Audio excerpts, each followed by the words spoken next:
யமனை பார்த்தா பயம், எல்லாரும் பார்த்தாலும் ஒரு பயம். அவர் முருகன்ட்டே சொன்னார், முருகா நான் யாருக்கும் அஞ்சு அஞ்சு வாழ்ந்துட்டு இருக்கிறேனே, எனக்கு அஞ்சாத நிலைமை எப்ப தருவ? யாருக்கும் பயப்படலனாலும் கடைசியில ஒருத்தன் வருவான் எரும மாட்டு மேல, அவனை பார்த்தா எனக்கு ரொம்ப பயமா இருக்குது என்ன சொன்னார். 5 முகம் தோன்றில் 6 முகம் தோன்றும், வெஞ்சமரில் அஞ்சேல் எனவேல் தோன்றும். யாருக்கு நெஞ்சில் ஒரு கால் நினைக்கும் 2 காலும் தோன்றும். முருகா என்று ஓதுவார்.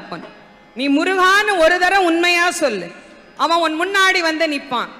முருகனே வர்ற அளவுக்கு நாங்க என்னங்க அவ்வளோங்க புண்ணியம் பண்ணி இருக்கிறோம் அப்படின்னா, அதுக்காக அருணகிரிநாத சுவாமி நமக்கு சொல்றார், கவலையே படாத, அவனுடைய வேல் இருக்கிறது, அவனுடைய மயில் இருக்கிறது, அது உன்னை பாதுகாக்கும்.